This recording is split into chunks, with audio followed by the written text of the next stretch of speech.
Ladies and gentlemen, the motion picture you are about to see is called The Naked City. My name is Mark Hellinger. I was in charge of its production. And I may as well tell you frankly that it's a bit different from most films you've ever seen. It was written by Albert Maltz and Malvin Wald, photographed by William Daniels, and directed by Jules Dassin. As you see, we're flying over an island, a city, a particular city. And this is a story of a number of people, and a story also of the city itself. It was not photographed in a studio. Quite the contrary. Barry Fitzgerald, our star, Howard Duff, Dorothy Hart, Don Taylor, Ted DeCorsia, and the other actors played out their roles on the streets, in the apartment houses, in the skyscrapers of New York itself. And along with them, a great many thousand New Yorkers played out their roles also. This is the city as it is. Hot summer pavements, the children at play, the buildings in their naked stone, the people without makeup. Well, let's begin our story this way. It's 1 o'clock in the morning on a hot summer night. And this is the face of New York when it's asleep. Or as nearly asleep as any city ever is. Bad hunting on Wall Street at night. No bulls, no bears, no lambs. A bank is a lonely place at this hour. And even a theater has lost its magic. A question. Do the machines in a factory ever need rest? Does a ship ever feel tired? Or is it only people who are so weary at night? There is a pulse to a city, and it never stops beating. And some people earn their bread at night. Sometimes I think this world is made up of nothing but dirty feet. It's wonderful working on a newspaper. You meet such interesting people. You put on a record, you take it off. You put on another. Does anyone listen to this program except my wife? And while some people work, others are rounding off an evening of relaxation.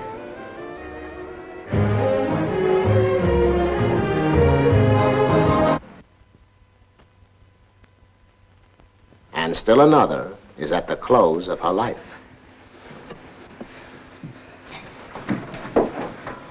Let's go. Don't be a fool. This has got to be sure. Lift her up. What you gonna do?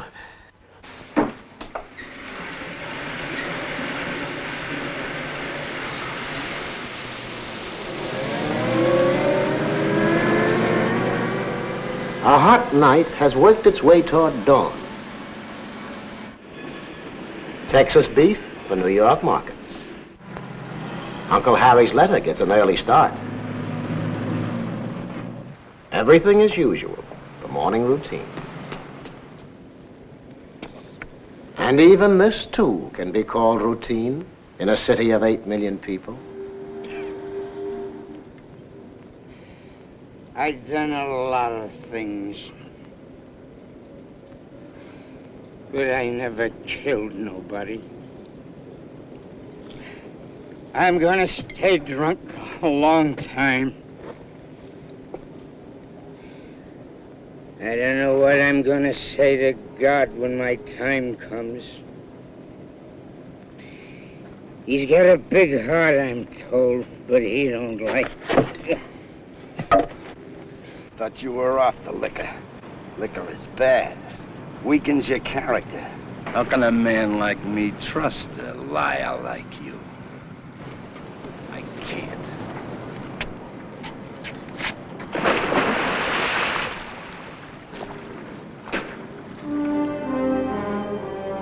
It's an hour later now, 6 a.m.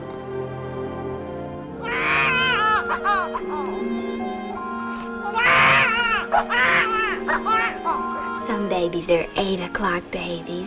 Some babies are 7 o'clock babies. Why do you have to be a 6 o'clock baby?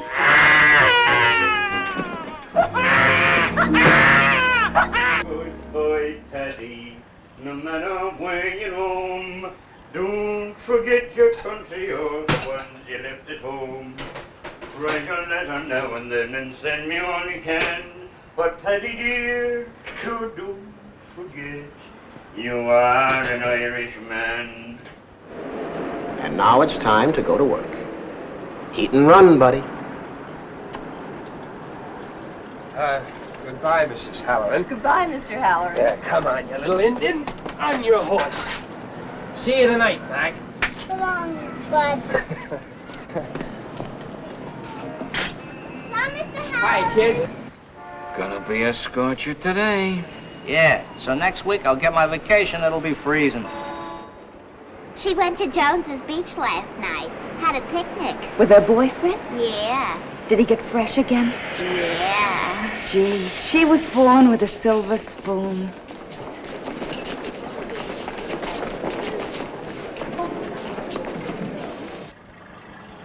For this woman, the day will not be ordinary. Martha Swenson, 42 years old, a widow. Lives a quiet life as a houseworker.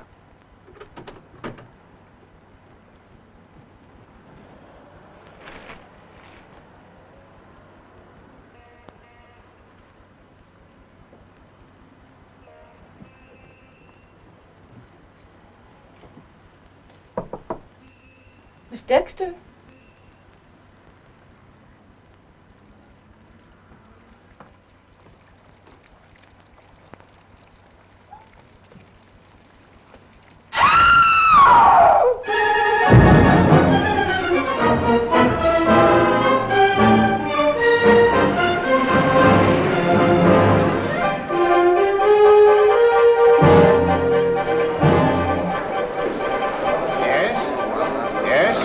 What's your name, please? Thank you.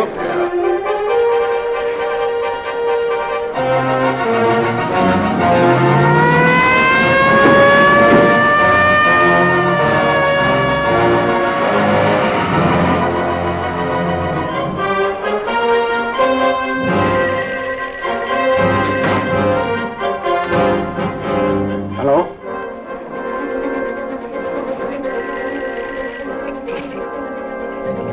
Hello.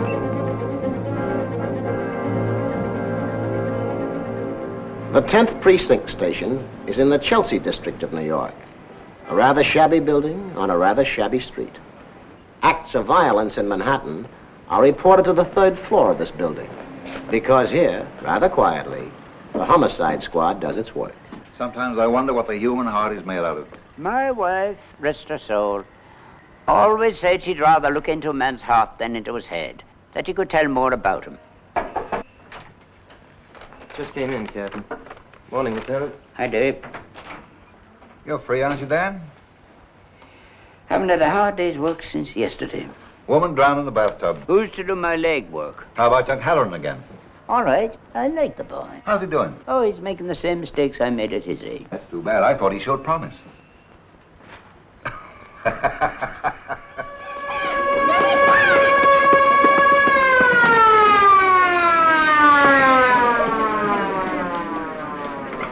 Elevator straight ahead, Lieutenant. Okay.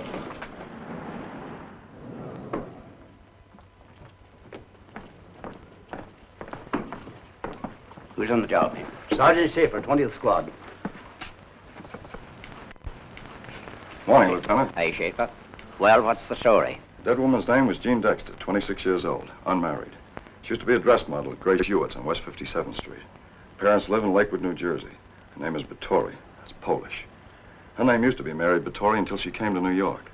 The ambulance doctor said she died of drowning. That's all I have. This her? Yeah. Martha Swenson, the woman's housekeeper. She found the body. Mr. Harvey, he's the house superintendent. He called headquarters. Where's the body? In there.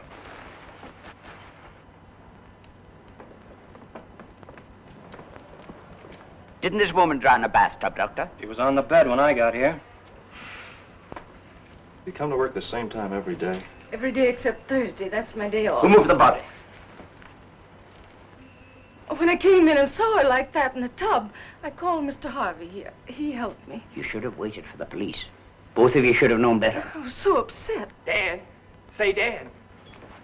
I found a bottle of pills under the bed. Looks like sleeping pills. Let me see him. I left them there. Well, thank you for that, Jimmy. This is moving day around here. I thought maybe you caught the fever. About the pills. Maybe the dame took an overdose. Jimmy, it's our obligation to wait for the medical examiner. He's a learned physician employed by the city to determine the cause of mysterious deaths. Let the good man earn his money. No accident, no suicide. Bruises on her throat, shoulders, and arms. Those slight burns around her mouth and nose were caused by chloroform. She was anesthetized after a struggle, then dumped into the tub alive. How do you know that, Doctor? By the white foam around her mouth. It's proof she drowned. You? You. Okay, Lieutenant? Okay, Doctor? Body's yours. Start working, gentlemen. Just smudges.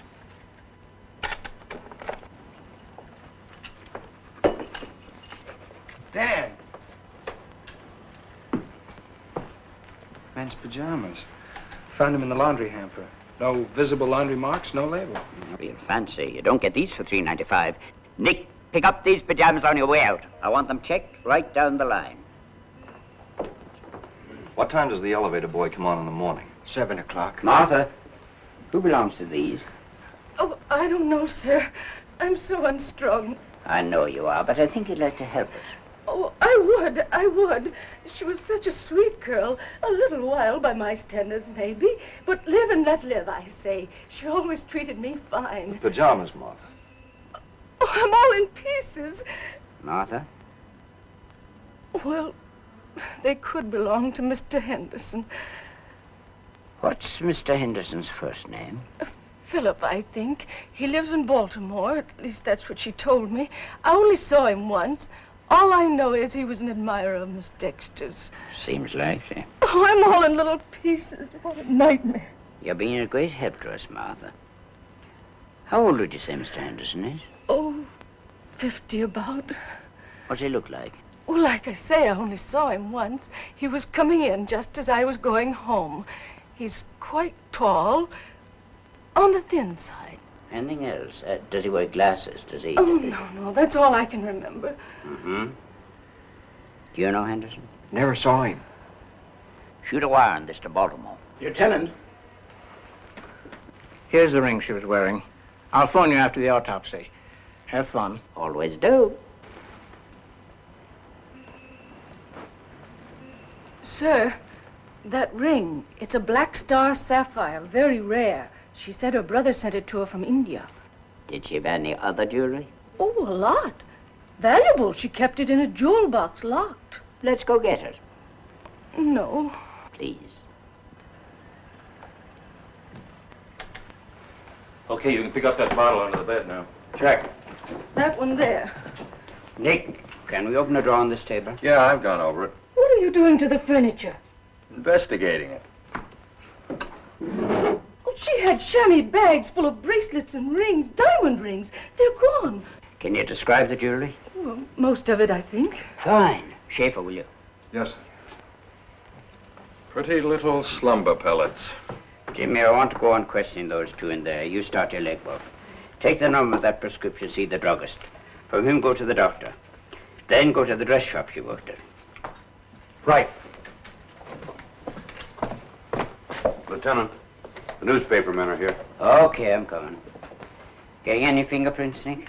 Nothing good so far. Fragmentary prints, smudges, that's all. Looks to me like a heavy case. A heavy case. An investigation for murder is now underway. It will advance methodically, by trial and error, by asking 1,000 questions to get one answer, by brain work and leg work. When it comes to leg work, Detective Jimmy Halloran is an expert. In the war, he walked halfway across Europe with a rifle in his hand. Up until 3 months ago, he was pounding a beat in the Bronx. And now he's playing button in a city of 8 million people. No, the druggist can't remember Miss Dexter personally. He'll have to look up the prescription.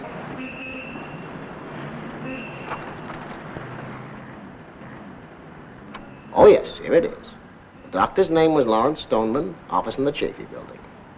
The Chafee building, Halloran, 18 blocks south, 4 blocks west. Nick. How you doing? Not too bad. Found these 2 hairs in the rug. Mm-hmm. Getting any fingerprints? Nothing good yet. Thanks. Martha, aside from Mr. Henderson, did Miss Dexter have any other men friends? None that I know of, sir. Just this Niles man, Frank Niles. Oh, a lovely man. What are you doing? Don't mind me. Just admiring your hair.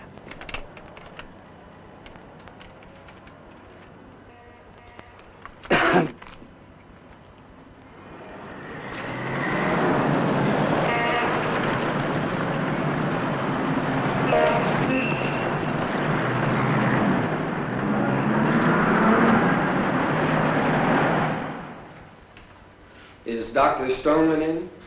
Do you have an appointment? I'm from the police department. It's quite important. Follow me, please.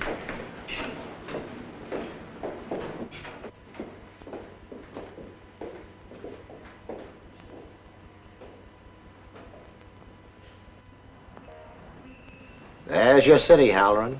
Take a good look. Gene Dexter is dead. The answer must be somewhere down there. Yes, sir. What can I do for you? Have a seat. Thank you. I want to ask you about a patient of yours, Gene Dexter. Dexter? You wrote a prescription for her about 2 weeks ago. Sleeping pills. Yes, a blonde girl. Very handsome, I remember now. Dexter. You from the local precinct, officer? Homicide. Oh, don't tell me that girl murdered someone. Someone murdered her. What? When? Last night sometime. What do you want to know? Well, whatever you can tell me about her. She needed a good spanking. Took stimulants by day and needed sleeping pills at night. I told her to go slow, but no, life was too short for her. Can you tell me anything about the way she lived? Her friends? No, nothing. I saw her only that one visit. I guess that's all, Doc. Thank you. The dress shop is next, Halloran. Grace Hewitt's on West 57th Street. Imagine me in that. I can't imagine. In the Waldorf Astoria with Frankie singing. I can't imagine. Oh, you're so uncooperative I could slam you. And somewhere in the back of her pretty head was the fixed notion that she couldn't be happy without being rich. I don't think Jean ever would have married unless the man had money. Real money. Why did you fire her? Gentlemen sometimes come here with their wives. When Jean Dexter modeled, many of them left my shop a little too interested in her. Their wives didn't like it, and neither did I. I see. Can I talk to her friend now, the model you spoke about? Ruth Morrison? Yes, I'll call her. It's getting late. We better go. So what if we're late? The boss will holler. Let him holler. Strengthen his lungs. Miss Morrison, I understand you modeled with Jean Dexter. Do you know anybody who has cause to dislike her? No. How about Mrs. Henderson? Who's she? Well, Mr. Henderson and Miss Dexter are quite friendly, aren't they? She never told me of a man named Henderson. Are you sure? Really, Mr. Halloran, Jean's my friend. I don't think I want to answer any more questions unless you tell me why you're asking them. She was found dead this morning. Hey, look at the whale. The whale should stay in the water. Hey, I'm with you. I'll cut your heads off. Back, you coyote. Such language. In front of a police station, too.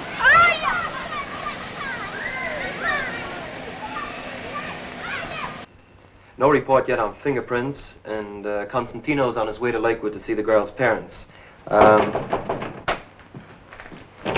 Frank Niles, Lieutenant. Have him in. Thank you for coming down, Mr. Niles. I'm Lieutenant Muldoon. Bring Mr. Niles a chair. This is Sergeant Miller. How do you do? I've never been in a police station before. Why'd you want to see me, Lieutenant? Oh, just a routine check on something. Did you ever run across a girl named, Dexter? Jean Dexter? Why, yes, we're good friends. And how long have you known her? A little over a year. She's a model. She helps me out in my business occasionally. And what business is that? Merchandising consultant. I help out-of-town buyers get woolens, dress goods, anything in the textile line. And you pay Mrs. Dexter a salary? No, just a bonus from time to time when she does something. Like what? Modeling, entertaining somebody for me. When did you see her last? Yesterday. We had lunch together.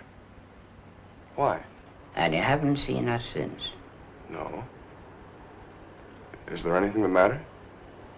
She's dead. Murdered.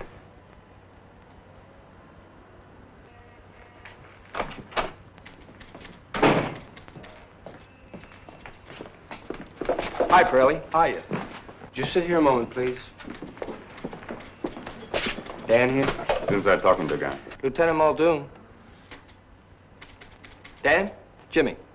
Got a girl here. Ruth Morrison. Friend of Dexter's. Models at Grace Hewitt's. Hold it. I'll call. This is terrible. I feel sick over it.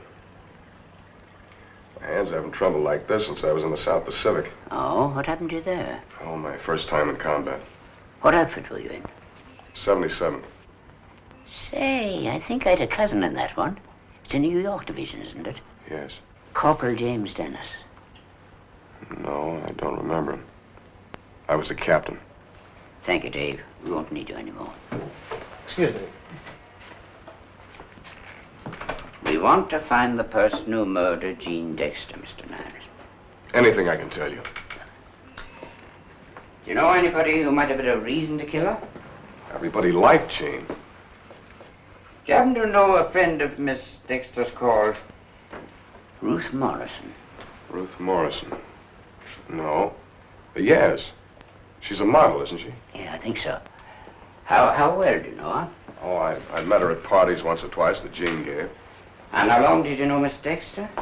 About a year. See her often? Why, yes, Frank, why are you here? Why, hello, Ruth. You don't think he could have been involved in Jean's death? He hardly knew her. How do you know? Well, of course I know. Frank and I are engaged. Congratulations.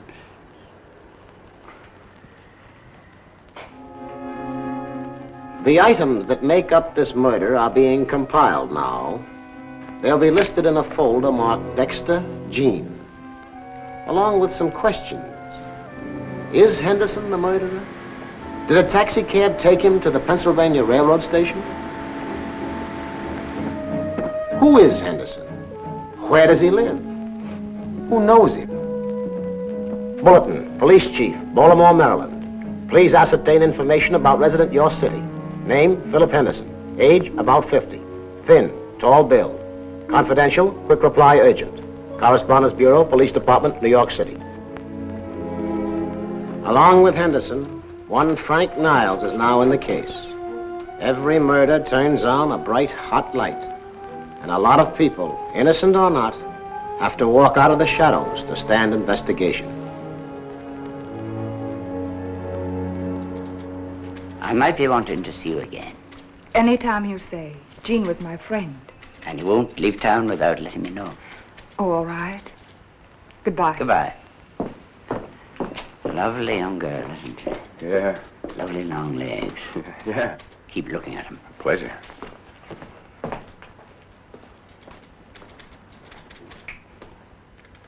Yeah. Uh-huh. Thanks. Couple of things. One, medical examiner called in. Dexter died between 1 and 2 a.m. I see. And here are a few interesting items on our friend inside.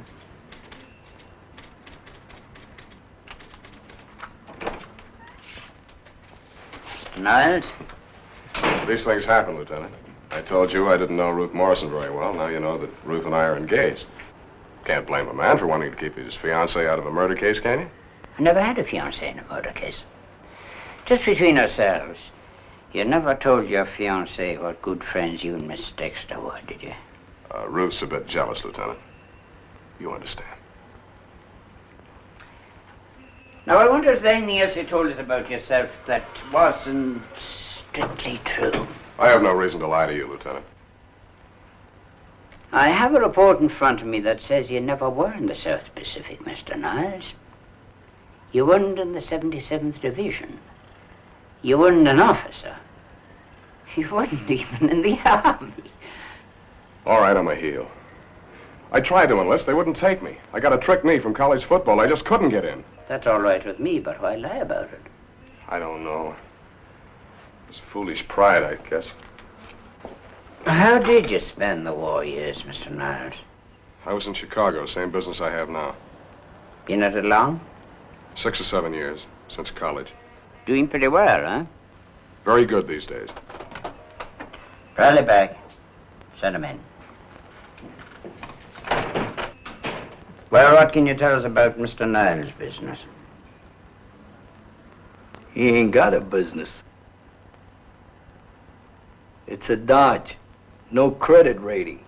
Dropped from his university club for non-payment of dues. Still owes a food and liquor bill of $110.83. All right, thank you.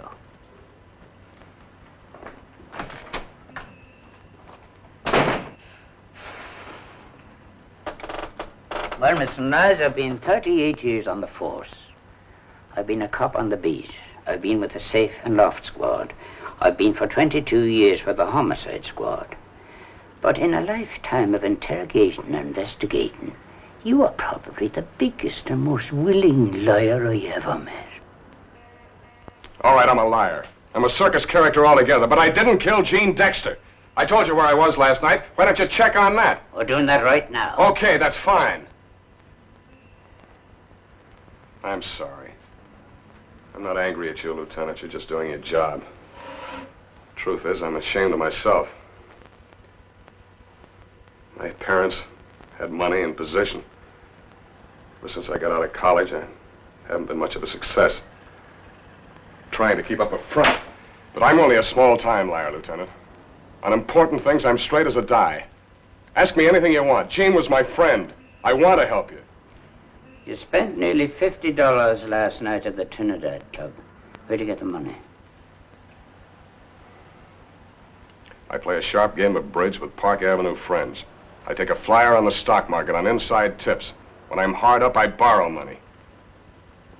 That's the truth. Thank you. Now, about this man Henderson, you say you met him only once in Miss Dexter's apartment. Would you describe him to me?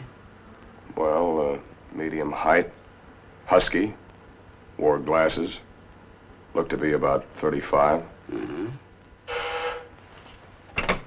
Lieutenant Muldoon. Yeah? Oh. All right. Well, Mr. Niles, after telling me a lot of stories about a lot of things, you apparently told me an accurate story of where you were last night. 4 witnesses have placed you in the Trinidad Club at the time Gene Dexter died. I guess you're in the clear, Mr. Niles. I told you, I don't lie about important things. Any more questions? I guess not. I'm not as much of a heel as I sound, Lieutenant. I'm trying to catch on to a job in industry. Maybe someday I will. I wish you luck. Goodbye, then. Goodbye. Put 2 men on him in 3 shifts. And listen, not a word about him to the newspaper men. Niles isn't even in this case.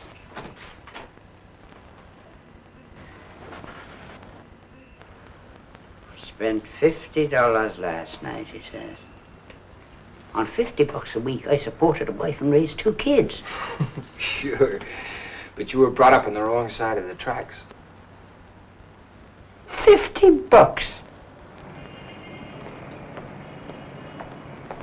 It's been a long day, Niles, but now you can go wherever you like. Except that 2 men will follow you day and night. 2 men in 3 shifts. That makes 6 altogether.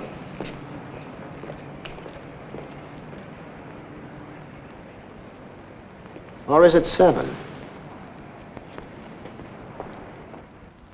The only good fingerprints we got were of the maid and Gene Dexter. Several men from the 20th Squad are still working on the case. The Baltimore police say they can't locate anyone so far who answers Henderson's description. And the pajamas in Dexter's apartment show nothing under the X-ray.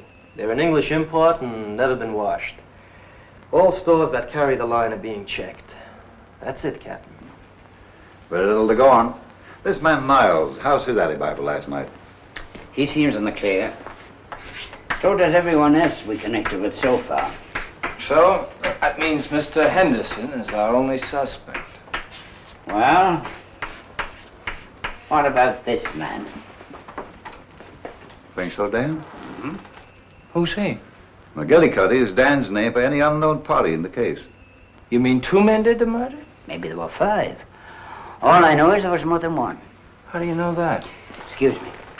Now look, this is a bed. For the moment, I'm an attractive little lady. How would you force the anesthetic on me, Mr. Henderson? Well, I'd take the anesthetic. I guess the best way would be to stand behind. Like this. Correct. That's the way one man would do it.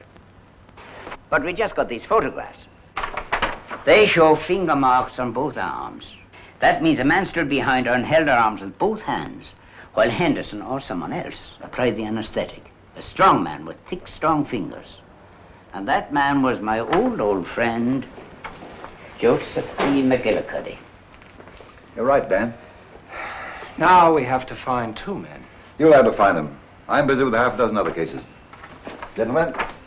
So long. Need me anymore? Yeah. Goodbye, Paddy. No matter where you roam, don't forget your country or the ones you left at home. A heavy case. Write a letter now and then and send me all you can.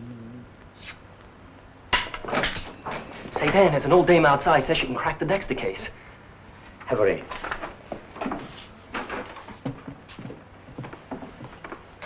Are you the officer in charge of the bathtub murder? Yes, ma'am. This one? Yes, ma'am. I can help you solve it. Yeah? Yes. My granddaddy is sheriff of Tuckahoe County, Mississippi. Your granddaddy? Yes. I'm only in my 20s, you know. And very handsome you are, too. Yes, I know. So many men are crazy about me. I just don't know what to do. Bye now. Bye. Oh, yes. About the murder. I almost forgot. We'll have to have the front tooth of a hound dog. Yes, ma'am. Bury it 50 feet from the grave. Then, on the 3rd night, after the first full moon, the murderer will confess. Thank you, ma'am.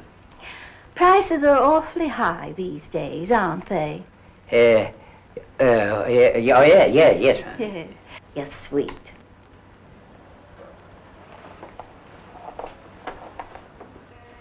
Bye now.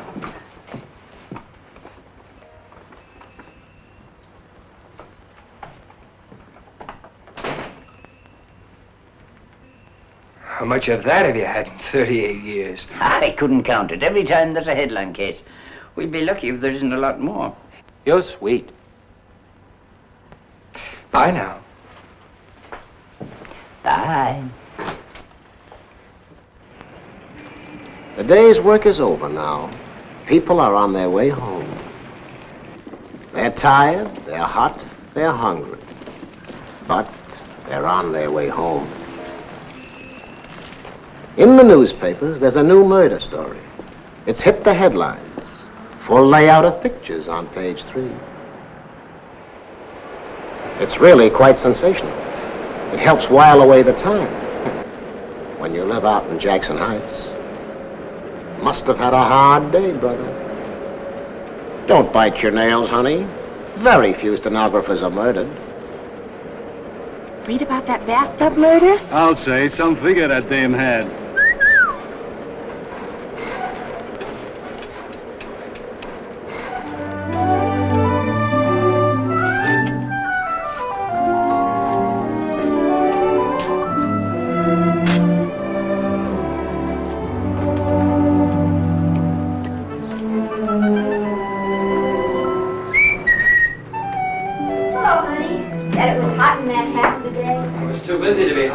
a new case. Subway was a furnace, though. Wow.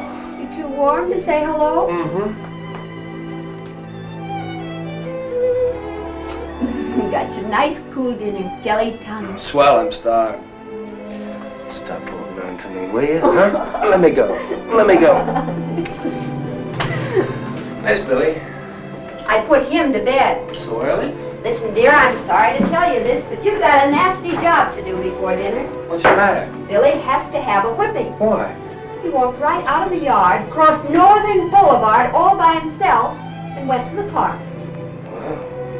Well, I'll give him a real talking to. Oh, no, you won't. You'll give him a real whipping with a strap. Oh, with now, just a minute. No, I know you don't believe in whipping a child. Well, neither did I until now. I know. But do you want Billy run over by a truck? Look, I've reasoned with him. I've pleaded with him. I've threatened him. But the minute my back is turned, he's off. Well, he's a spunky kid, Jane. I don't want him to be a dead kid. No. Go on, then. Get it over with. Yeah. Yeah, I guess I'd better. Right after dinner. Jimmy? Oh, now, look, honey, I just can't go up there and take a strap to that boy. I have to work up to it a little bit. I think I was asking you to kill him. Well, if you think it's so easy, you whip him. Me? That's not a woman's job. Well, why does it have to be a man's job? It's always a man's job. Who says so?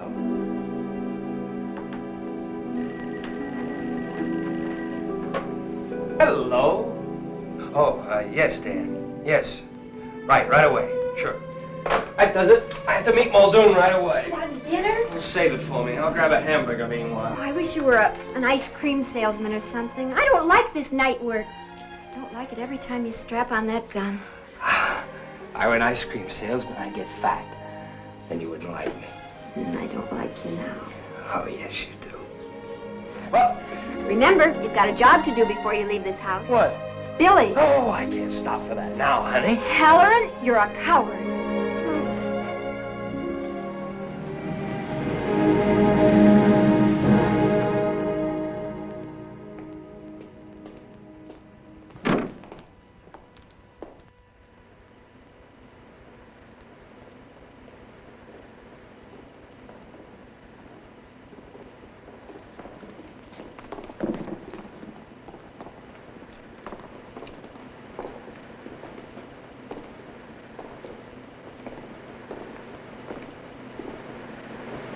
This is Lieutenant Muldoon, Mr. and Mrs. Vittori, the girl's parents. I told her. I knew she'd turn out no good. All these young girls. So crazy to be with the bright lights. No bright lights for her now, is there? She's at rest now, Mrs. Vittori. No, her kind of dead don't rest. What about us? The scandal. My husband's a gardener. He works for a banker, a highly respectable gentleman. He'll get fired now. I hate her. I hate her. Oh. Never mind, I hate her. I say it out straight. So fancy she was. Even had to change her name. We'd better go in now. Would you please follow the nurse?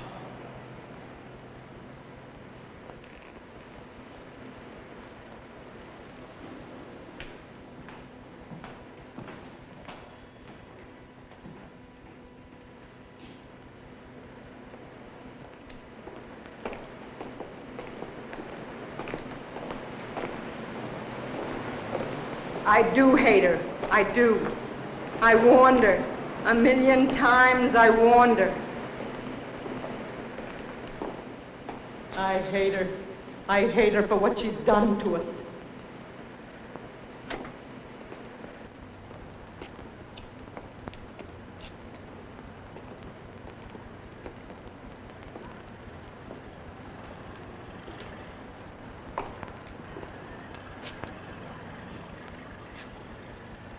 Please tell me if she's your daughter.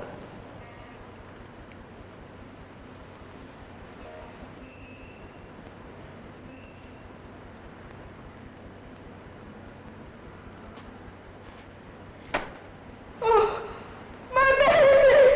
My baby! Oh, my baby!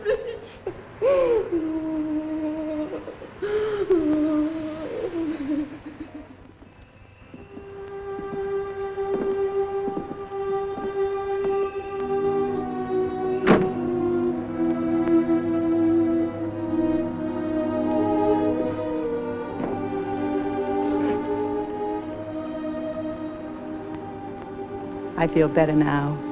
The ride was good for me. Are you sure you want to go home tonight? We can get you a room at a hotel. We'll go home. We don't like this place. This fine city. You don't know who did it, huh? Not yet. Did you ever see this ring? Your daughter told someone it came from a brother in India. We only had her. No other kids. No boy. I see. And did your daughter ever mention a man called Henderson? We don't know any Henderson. We haven't seen Mary even for 6 months. She was too busy to come see us. Who knows what she ran around with? She's dead, Mama. Don't. A good girl, I swear it. It's my fault, maybe. I didn't do better for her. When she was 15, she was working already. The 5 and 10 cent store. Oh, it was hard. Depression time. Hard. So what? She's the only one didn't have it easy. Other people had it worse. Was that a reason to leave home? To change your name? Wanting too much. That's why she went wrong. Bright lights and theaters and furs and nightclubs. That's why she's dead now. Dear God. Why wasn't she born ugly? Mrs. Vittori. Oh, what a heartache. You nurse a child, you raise it, pet it, you love it, and it ends like this.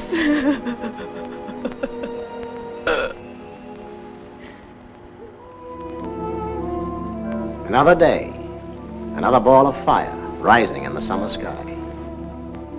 The city is quiet now, but it will soon be pounding with activity. This time yesterday, Jean Dexter was just another pretty girl. But now she's the marmalade on 10,000 pieces of toast. Hey, Mac, what's doing? Why all the people here? What's doing? What's the matter? You live in Canarsie or something? This is the place where that model was killed. You don't mean it. The bathtub girl, huh? So why didn't she take showers? There's no pattern yet to the Dexter case, just a number of loose threads. When boys go swimming in the East River, for example, why report it to the homicide squad?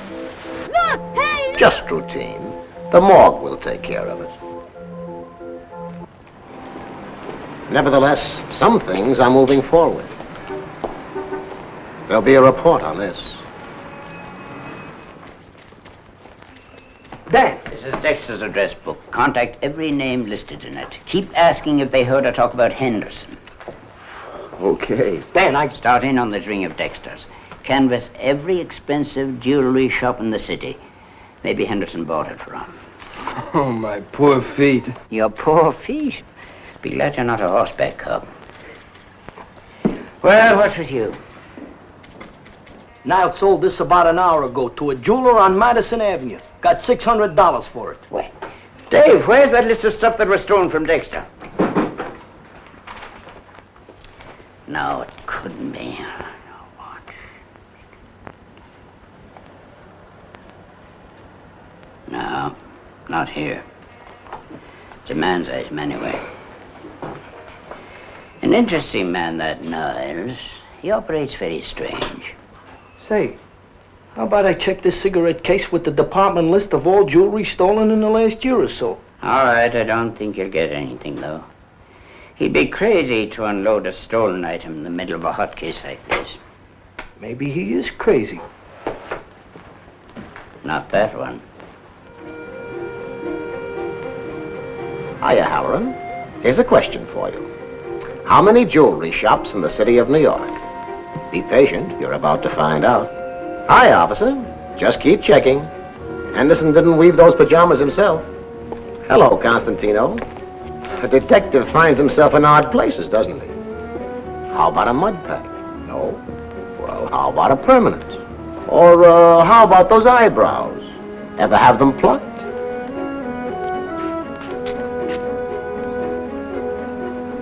Ask a question, get an answer, ask another. If Jean Dexter isn't remembered here, check it off. You've got her address book, Constantino. Get going. How are your feet holding out, Halloran? How are you doing with that ring? Would you be interested to learn that there was a confession in the Dexter case only 10 minutes ago?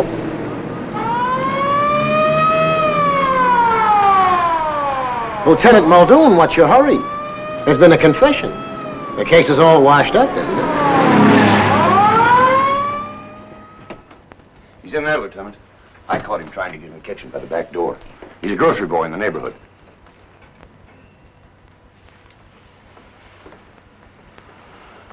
Yes, I did it. I killed her. I want to be punished. I'm guilty. My hands are stained with her blood. Why'd you kill her? She deserved it.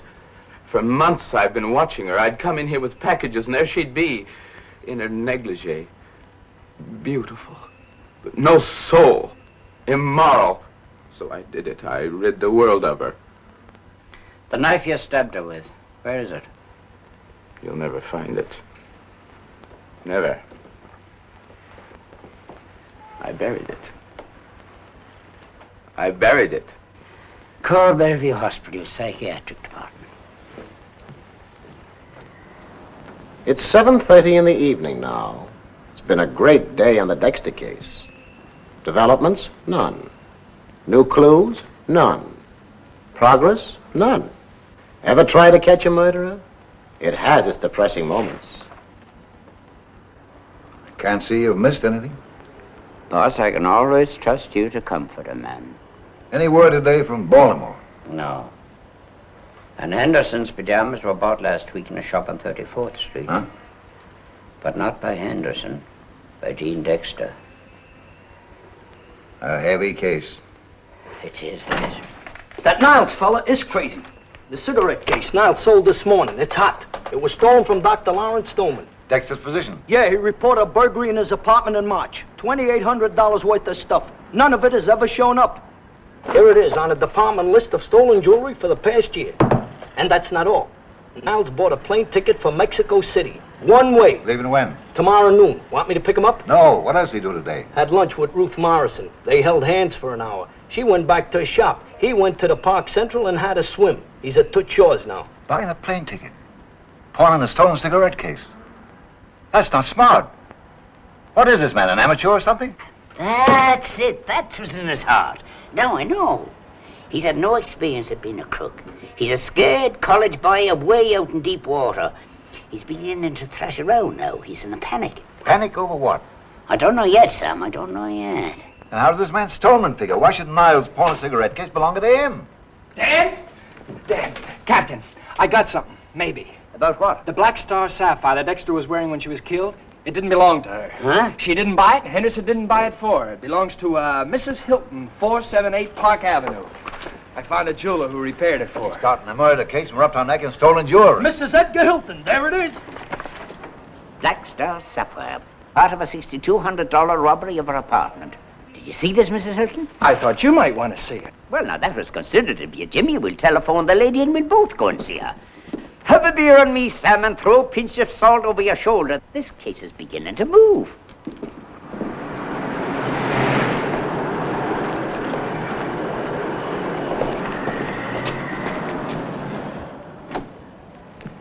Lieutenant Muldoon, Police Department. Mrs. Hilton is expecting you. Come in, won't you?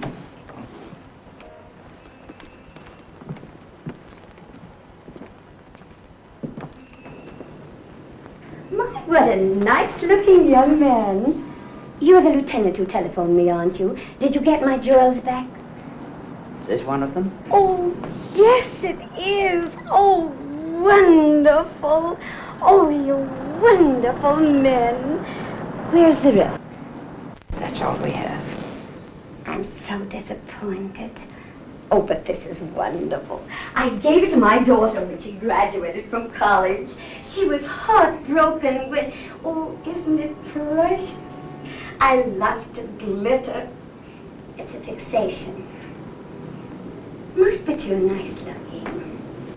Oh, sit down, gentlemen. Get comfortable. Young man's funny. Mrs. Hilton, is your daughter here? I'd like to speak to her. She's due any minute for dinner. It's her night with Mama. One of those Korea girls. Has her own apartment, works. That's what you get when you send them to Vassar. Mrs. Hilton, if she doesn't live with you, how is it her ring was stolen from here? But that was last December. She was living with me then. I see. And now I wonder if by any chance... Mother, I'm here. Hello, Mother. Niles, he's the connection.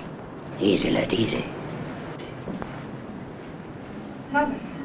You told me your name was Ruth Morrison, not Hilton. Well, Ruth's my daughter by first marriage. She kept her father's name. How do you know these men? They're investigating Jean Dexter's murder. Jean modeled with me at the shop, Mother. Imagine. Look, darling. My ring. They brought it. Aren't they wonderful? Oh, how did you get it? Your friend was wearing it when she was murdered. Jean. How did she get it? I was hoping her daughter would tell us that. Well, I have no idea. It was stolen with the other things. What did you mean before when you said, Niles, he's the connection? What did you mean, please? He was just wondering, miss, how your ring came to be on her finger. You don't think, Frank. Oh, but that's silly. He hardly knew Jane. Of course. Sit down.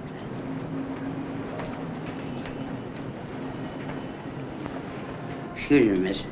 Is that your engagement ring? Yes. Can I look at it?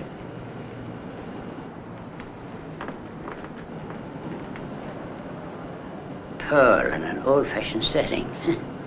Unusual. Jimmy? What are you doing? I'm sorry, miss. We're checking your ring to see if it was stolen. This is fantastic. Do you honestly think that either Frank or I had anything to do with Jean's murder? I'm only earning my salary, miss. Ben! When did Niles give you this ring?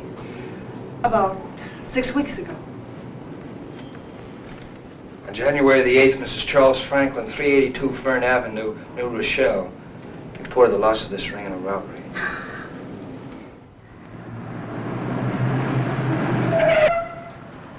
Niles in? Went in about a half an hour ago. Alone? Yeah, apartment 6E. You can go home now. Thanks, I'm dead. So long. Good night.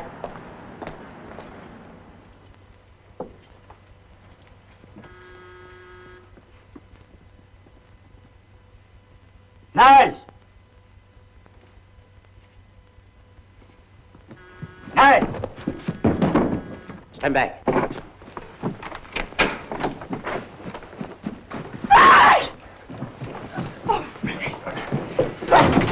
Darling. Dan, in here! It's the police! Stop or I'll shoot!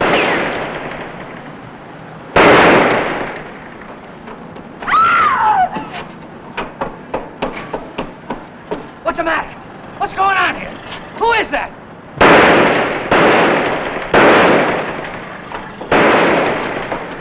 Somebody get help! Help! Help! Help!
Frank. Maybe some whiskey would help. Whiskey's not the thing to mix with chloroform. Suppose you go into the kitchen and see if there's a spot of coffee on the stove. It'll do fine even if it's cold.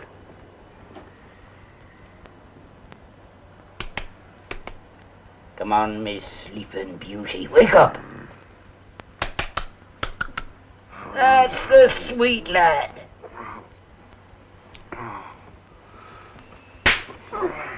I found some cold tea. That'll do fine. He's waking up now. Oh, Frank, darling. Are you all right? Oh, Ruth. Oh, sweetheart, I was so worried. Oh, my darling, my darling. A cold tea would do him more good.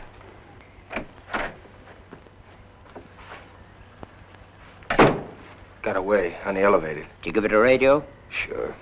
Get a look at him? No. He was a husky guy, that's all I got. What is that? Same anesthetic that was used on Dexter. I think this is our friend McGillicuddy again. Well, hello. How are you feeling? Got a head like a beehive.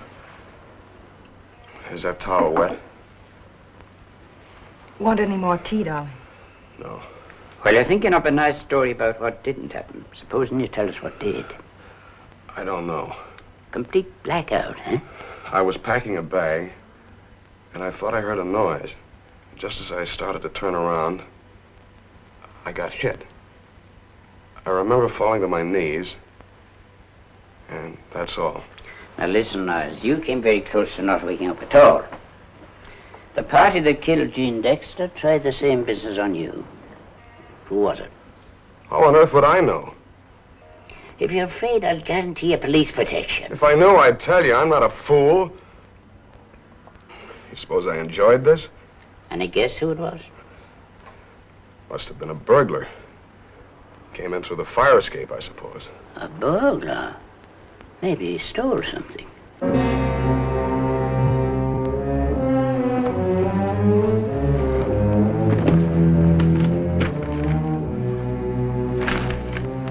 He got it, didn't he? No. No, there's nothing missing. I don't have any valuables. What were you looking for so hard just now? Your BVDs? I thought I forgot this was in my pocket. It's my one valuable. It's expensive. Jimmy?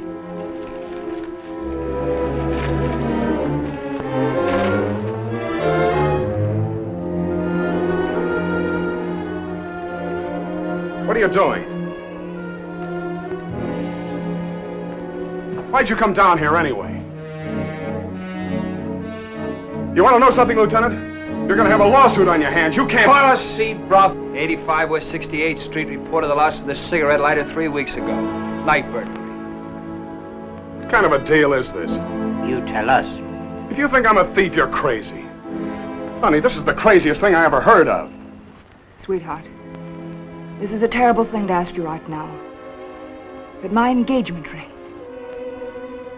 Where did you buy it? What? Frank, darling, please. Where did you buy it? It was from a private party. Who, Frank? I can't tell you. Please, sweetheart, you must. Where'd you get the cigarette lighter? Where'd you get the cigarette case you sold this morning?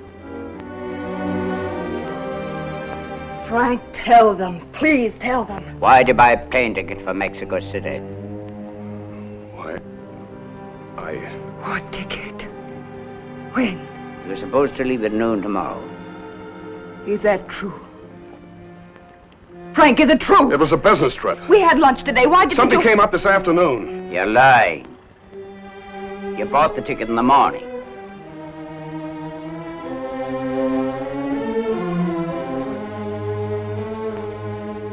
You've got the wrong man if you think I stole those things, Lieutenant. I wouldn't steal a piece of bread if I was starving. That isn't the way I was brought up. I come from a decent family. Congratulations. I got that lighter as a present. You can't send me to prison for that. Who gave it to you? Gene Dexter.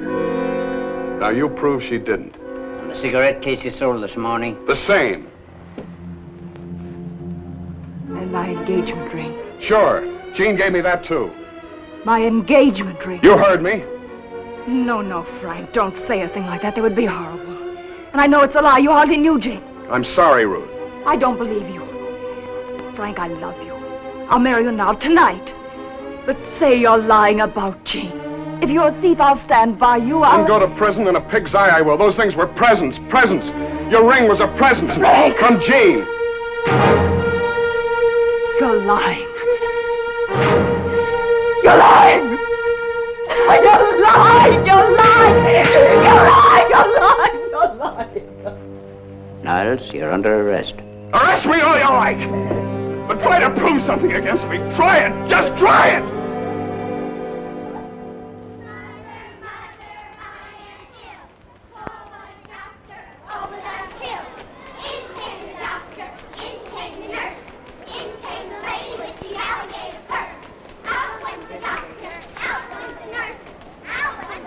With the alligator first.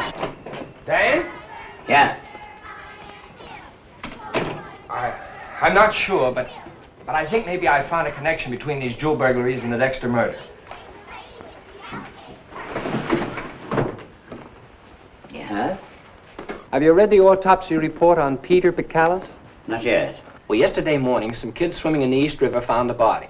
Medical examiner says he died of drowning, had a head injury, and was full of whiskey. His verdict is accidental death. Uh-huh. But look at this.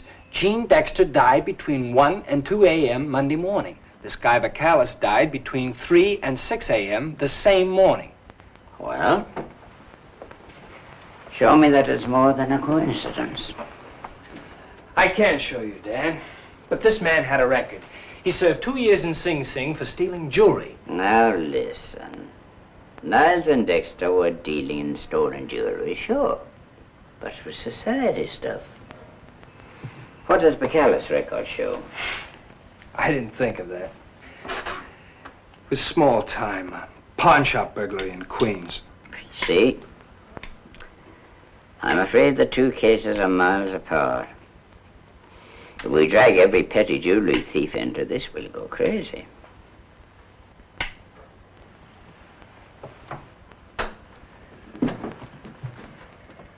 You're not convinced, are you? I don't know, Dan. Trouble is, where are we in the Dexter case? Well, we sent photos of Niles and Dexter to every police department in the East. They'll check all jewelers. Where can that lead? Well, that's the way you run a case, lad. Step by step. Oh, I suppose so. Look, Dan, do me a favor. Let me waste some time on this Bacalus angle. Okay, lad. Swell. Phone in once a day. Right. By the way, this is only the third day of the Dexter murder. The department never calls a case unsolved. Good deal. 20 years from now, I'll put my kid on it. The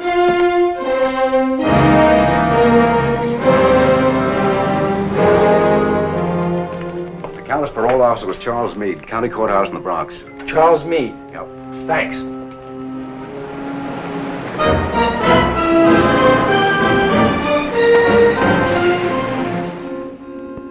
Well, tell me this, Mr. Meade. Do you think Bacalus could get so drunk he'd fall down on the pier, hurt himself, and topple into the river? I doubt it. He seemed like one of those steady all-day drinkers. Always with a load on, but never wobbly. Who was his arresting officer? Patrolman Albert Hicks.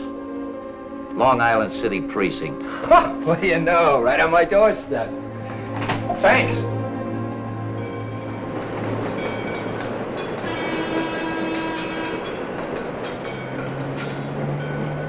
You're Hicks, aren't you? That's right. Detective Holloran, Homicide Squad. Hiya.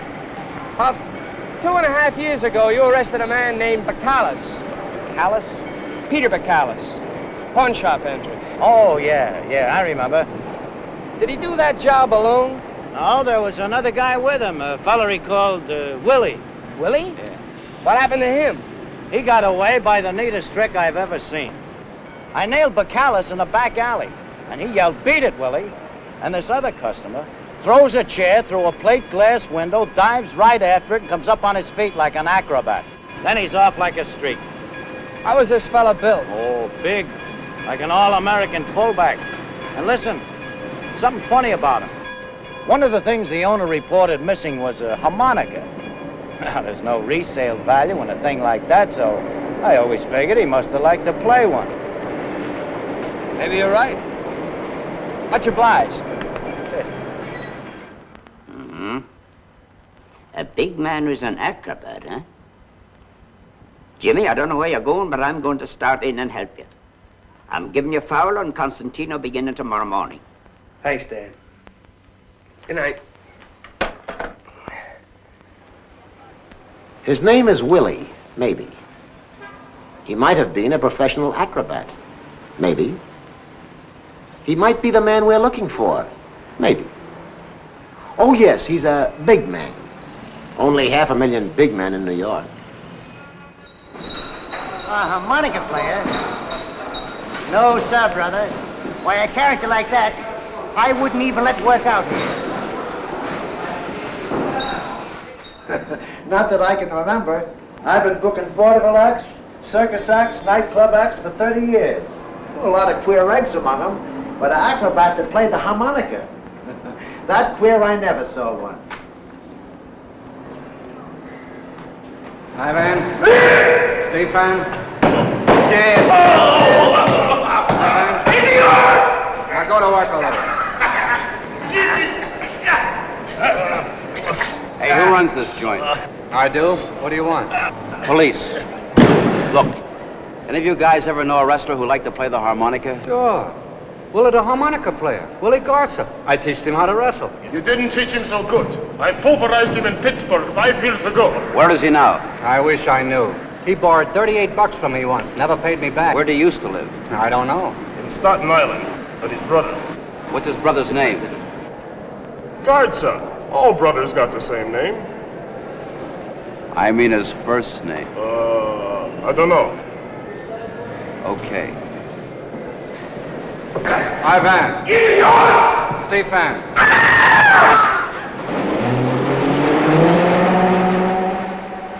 Know what my kid did the other day?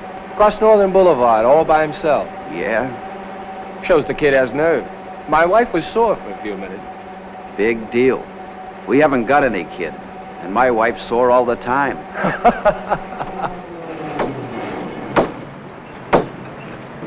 Which one of you is Garza? Garza! Hey, Eddie! Come on. Your wife just told us where we can find you. We're looking for your brother, Willie. Me and my brother Willie ain't got nothing to do with each other. He's no good. When'd you see him last? Oh, 3 months ago about. He tried to sell me a diamond ring for my wife. I told him to go blow. Any idea where he lives? He had a room somewhere around the Williamsburg Bridge, is all I know. Got a picture of him? No, but when he was wrestling, the newspapers printed his mug a few times. That's it. Okay. Hey, if you send him up, do me a favor, will you? Throw the keys away.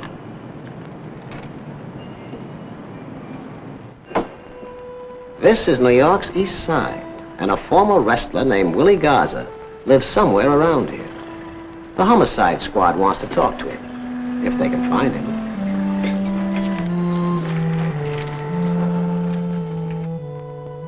Nothing to it, boys. Just spot this guy out of 500,000 people. Lady, ever see a man looks like this? Mister, ever see a man looks like this? Lady, ever see a man looks like this? You go home, you go to bed, you get up, you start all over. Mister, ever see a man looks like this? Mister, ever see a man looks like this? Hello, Dad. Jimmy. No, nothing so far. Oh, sure, I'll keep going. Yeah. What's doing at your end? Doing fine here. Mm-hmm. I'm talking to that clean-cut young American beauty again. Yeah, I think he's going to tell us something this morning. Okay, report in. I've told you everything I know. Oh, no, you haven't, Sonny. But you will.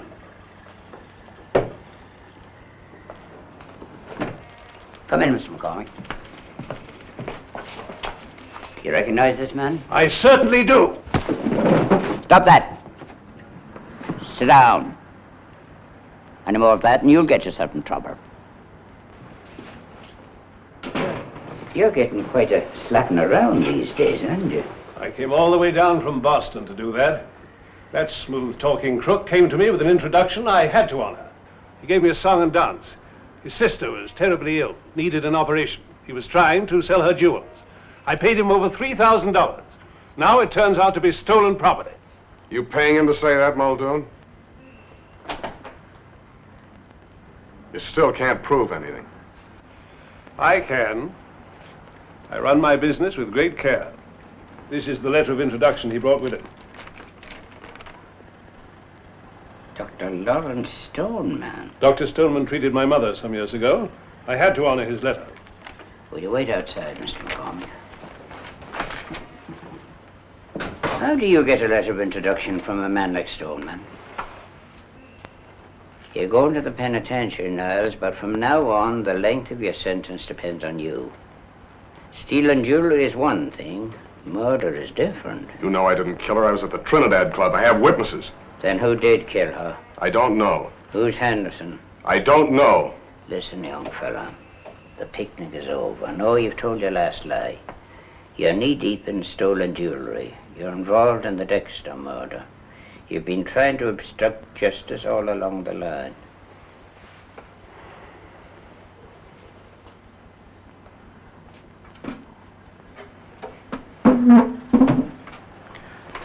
Now, you're going to tell me what I want to know. Or if it's the last thing I do in this department, I'll get you 20 years.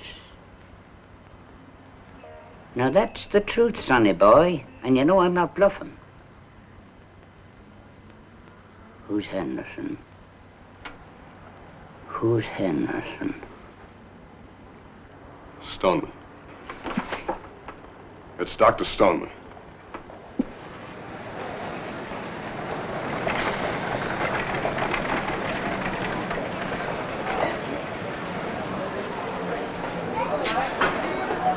Got any cold root beer? Like ice.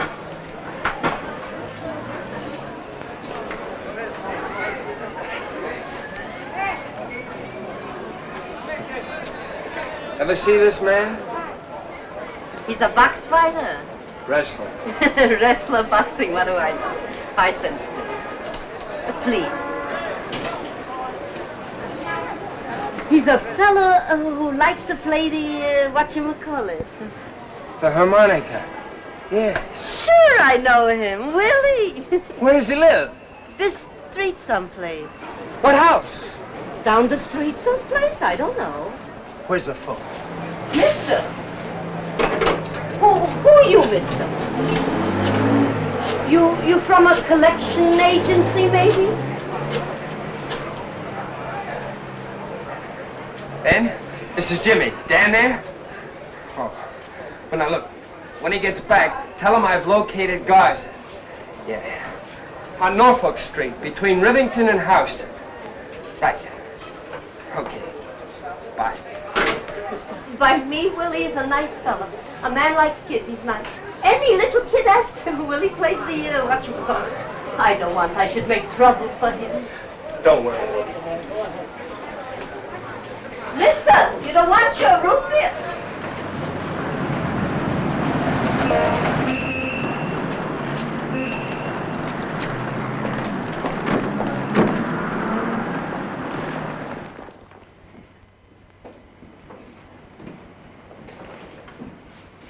Lieutenant Muldoon, Police Department. Is Dr. Stoneman in? He's in the X-ray room. Where's his office? Straight ahead. Now, I want you to do exactly as I tell you, miss. Tell the patients while they're waiting that they have to leave. But do as I say, miss.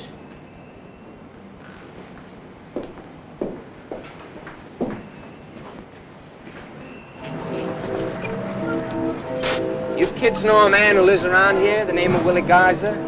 No, I don't know. Plays the harmonica? I know him. Willie. Where's he live? Across the street, the corner house, I think, or the next one. Good girl.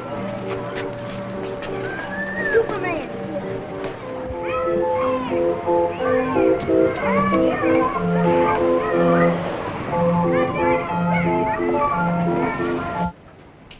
Here, sit there. And don't say anything. This is really unheard of. Yes, I know, ma'am. Now, tell Dr. Stoneman someone out here has to see him. Tell him to leave his patient and come right out. And don't tell him anything else. Miss, use this thing. I'll lose my job over this. Doctor, there's someone here. He has to see you. You have to come out right now. You must, doctor, right now, you must.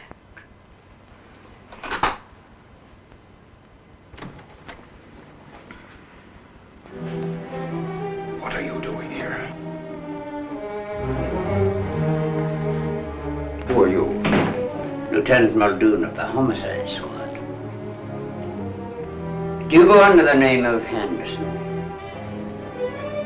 Yes. You've been a long time getting it. Almost a week. You're under arrest for the murder of Gene Dexter. No. I couldn't do anything like that. If anyone did it, it was he. Finished now. What's your relationship to Niles and Dexter? A lamb led to slaughter. An idiot.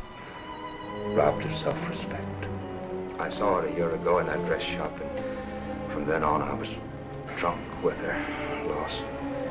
For 6 months now, I've known they've been using me. I was their tipster. Me. Stolen. What do you mean? They used my social connections. My wife is a party giver. Gene would find out for me who was going to be there. It was only after months that I realized when anyone came to my house, his apartment was robbed the same night. Why didn't you go to the police? Why doesn't a drug addict stop taking drugs? She kept promising each time was the last. I believed because I was afraid to go to the police. I was afraid of the scandal. Did you arrange the burglary of your own apartment? Yes, I even came to that. I was frightened. I had to wallow in my own filth. What proof have you that you didn't kill Dexter? Proof? I was someplace else. Miss Owen, my date book. Yes, a birthday party at the Broughtons. Will you testify in court that Niles and Dexter committed these burglaries? No. No, they were the fixers, the smart ones. They used me one way. They hired other men to do the actual robberies. Who? I don't know. Miss Owen. My practice. No, don't try. You will call Dr. Bernard. Only don't let me have to see anyone. Not my wife, no friends, no lawyer. Just lock me up and hide me away. Me. Stolen. It's impossible.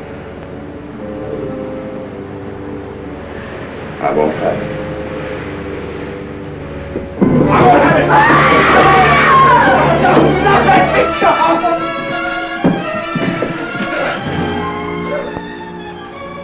I don't know much about medicine, Doctor, but I'm pretty sure that's one prescription that never cured anything.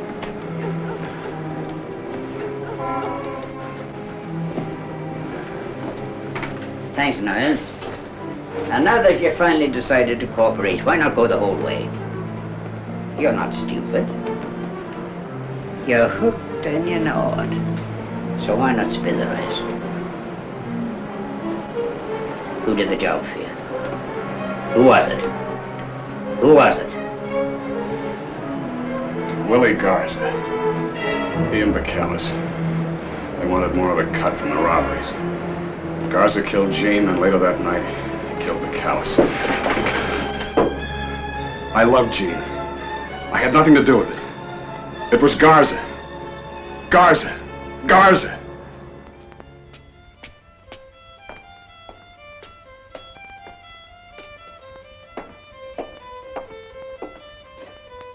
Ebbene, ma un po' più di emozione. Un'altra volta. Come on in. Oh. I thought it was the janitor for the rent. Who are you? Don't mind me, I'm just having a little workout. My name's Hockey. I work up at Bellevue Hospital. You Willie Garza? That's me. You ever seen me wrestle? I wasn't so bad. No, I never did. Patient up at the hospital gave me your address. Asked me to see you. Yeah? Oh. Bacalus, his name is. Pete? Yeah. What's he doing in the hospital? Almost got drowned. Fell in the river when he was plastered. Some guy in a tugboat fished him out. You don't say. Ah, that Pete. Can't leave the booze alone. So what does he want from me? He says he wants to see you. You know what he wants? He wants money. Some condition I'm in, eh, brother? Don't smoke. Don't drink. So, Pete wants money again, eh? Ah, that Pete. You know what you can tell him, buddy?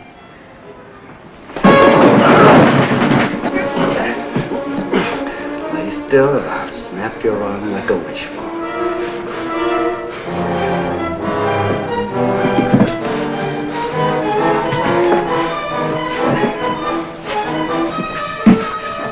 Get up.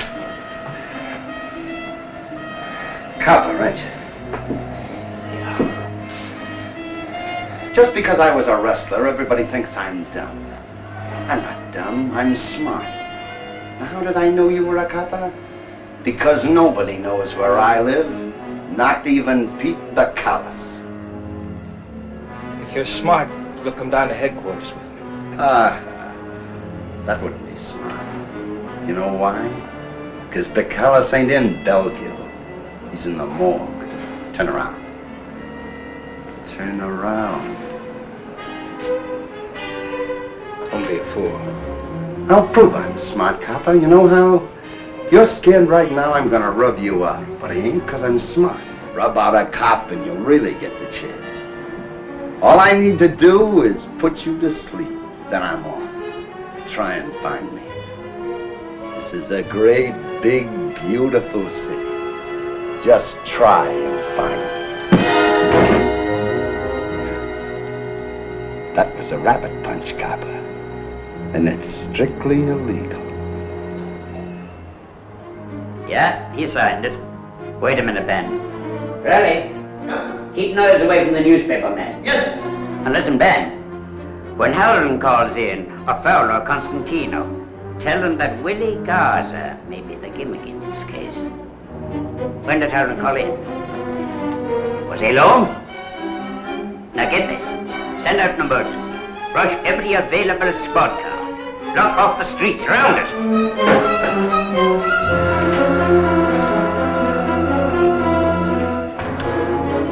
Boundary line, 5th and 7th precincts to signal 32.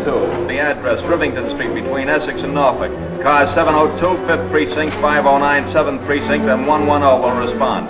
Use caution, emergency service truck responding. Attention all cars, particular attention cars in lower Manhattan. In connection with the signal 32, block off and surround both sides of the street. Be on the lookout for 2 men. 1, Detective James Halloran, 26 years old. 2, William Garza, wanted in connection with a homicide in the 20th precinct. Proceed cautiously. Garza may be armed.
You've lost him, Halloran, haven't you? Well, he's a tough cookie. You better follow routine now. Report in.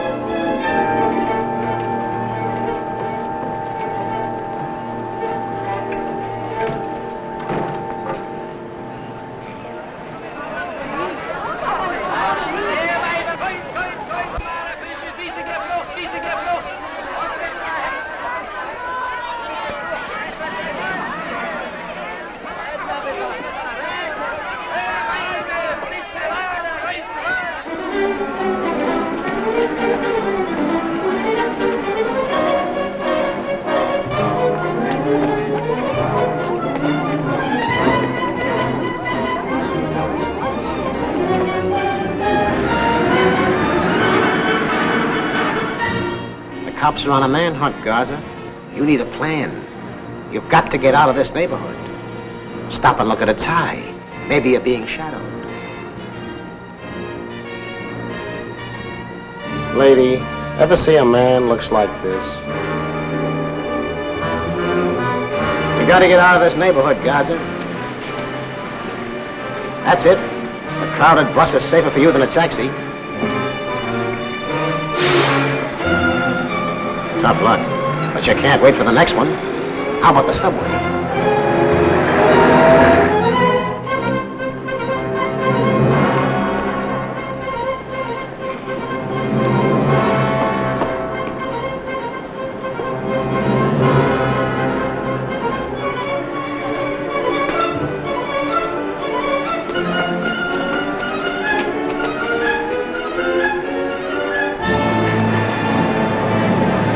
Wait a minute, fella.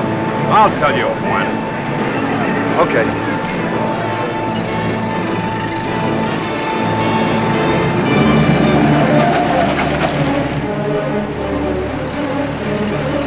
Take it easy, Garza. Don't run. Don't call attention to yourself.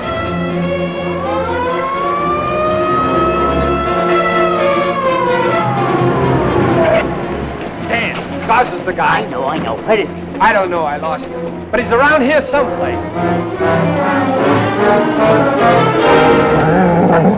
It's only an accident, Garza.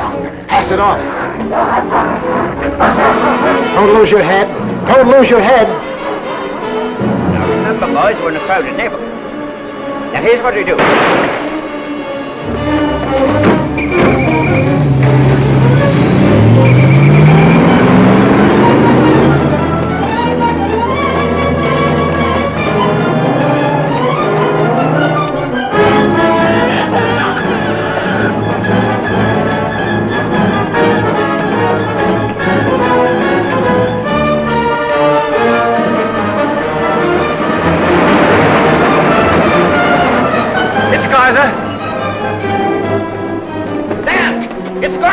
Halloran's after him. They're running towards the Brooklyn end. You stay with Halloran. Don't shoot unless you have to.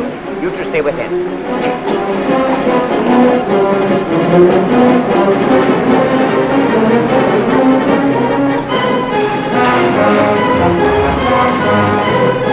Get radio. Have them send a car from the Brooklyn end.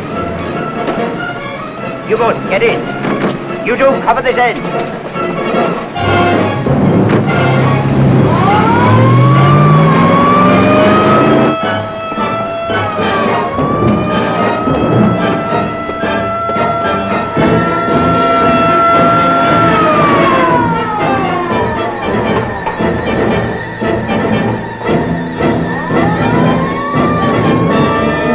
Up ahead on the left. You boys will get out there. Watch for Garza from that angle. Right.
Forward, boys! Come on down. We want no dead heroes. There's no place you can go to now.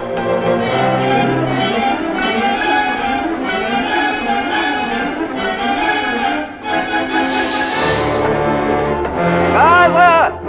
Come on down! You've got a chance if you come down now. I'm telling my men not to shoot.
Gaza will give you 100% in acrobatics.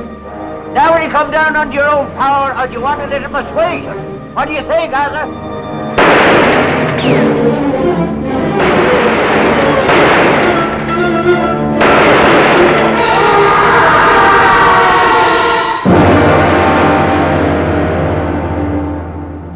It's 1 o'clock in the morning again, and this is the city.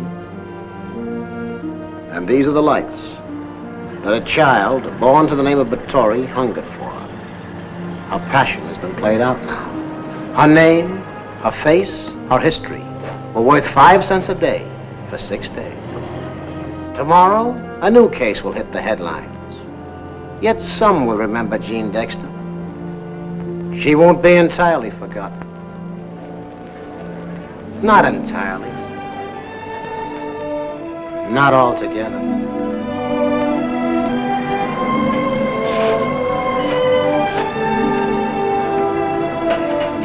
There are 8 million stories in the Naked City.